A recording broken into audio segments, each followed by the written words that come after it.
Hello there, welcome. I'm going to talk a little bit about something that back in the day, I would have made like hundreds of videos about.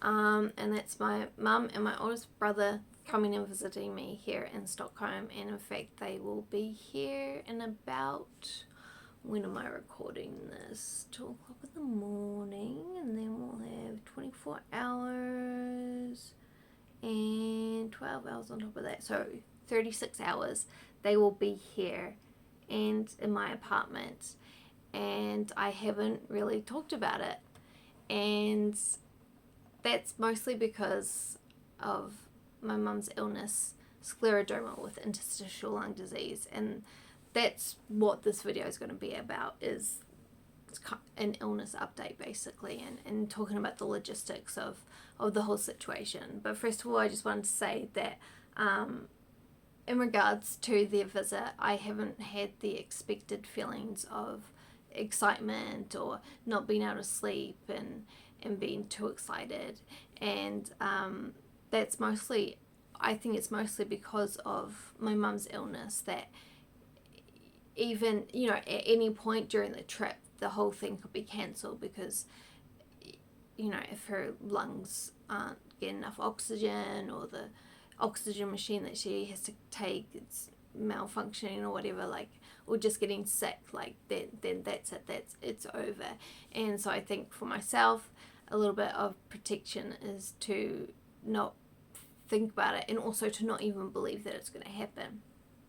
And I had the same, I've had the same thing, I've been so disappointed in myself because I haven't been back home, and the pandemic and everything, and all the times that I have said that I'd come back home and I haven't, and it's just such an awful feeling.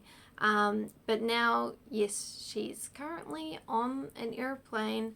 On first off, they fly to Singapore and then change planes. I think they go through London.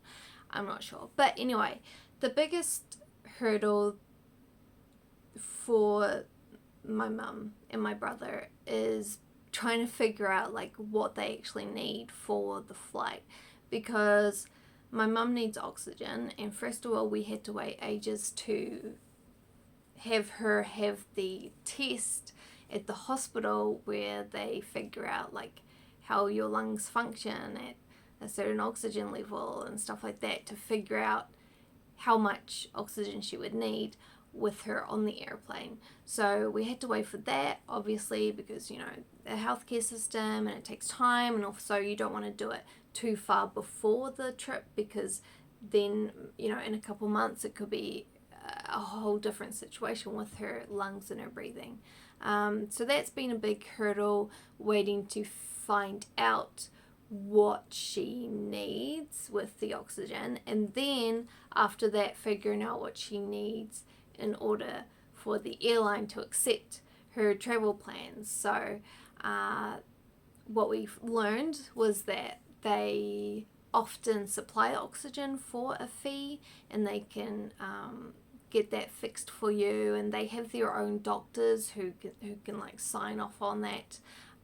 There's also other options. There's something called a rebreather that you can take with you, and Mum did buy that. I will try and find the name of it, because this stuff I don't really know about, because I haven't been to Mum's appointments, and it's all second, third, fourth hand information for me, and I just don't really understand everything.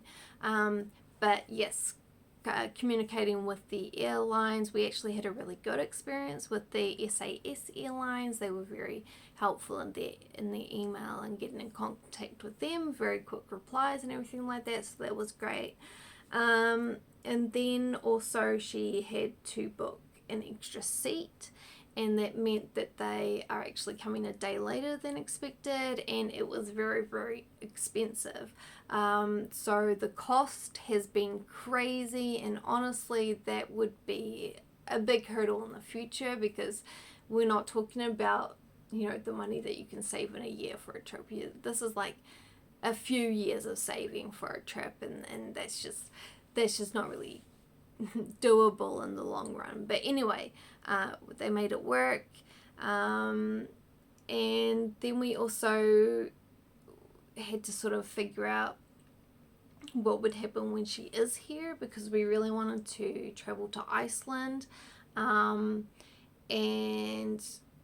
we decided in the end that that wasn't going to work, because again we'd have to sort out the oxygen and the tickets and everything like that. There's also the issue of health insurance, so that is more expensive, but it actually wasn't as sort of difficult to figure out as we were sort of worried about.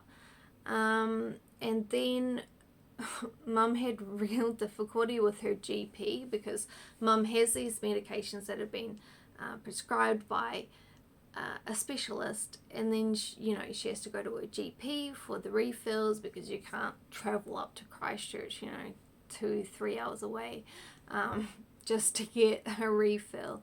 But because it's like steroids and stuff like that, you have to have like a written note from your doctor saying that yes, this is for you.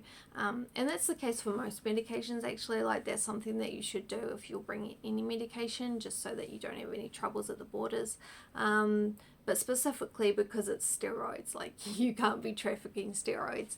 But her GP has really been dragging her leg. What was the saying? I don't know.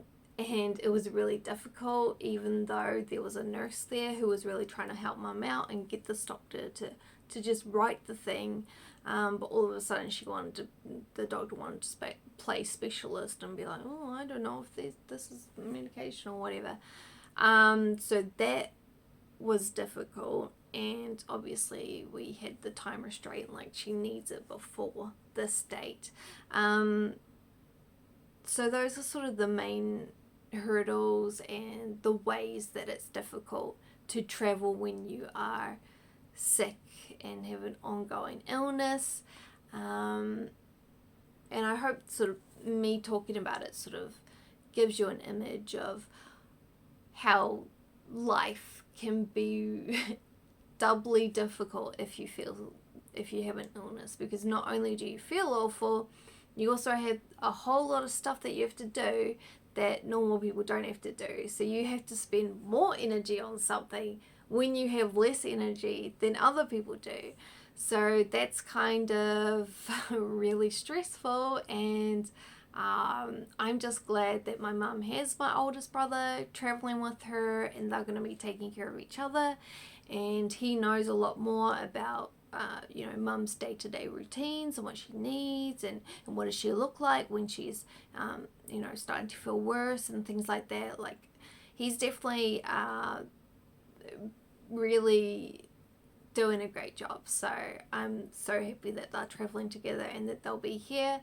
And that's going to be it for the updates. I'm just thankful that nobody has died yet.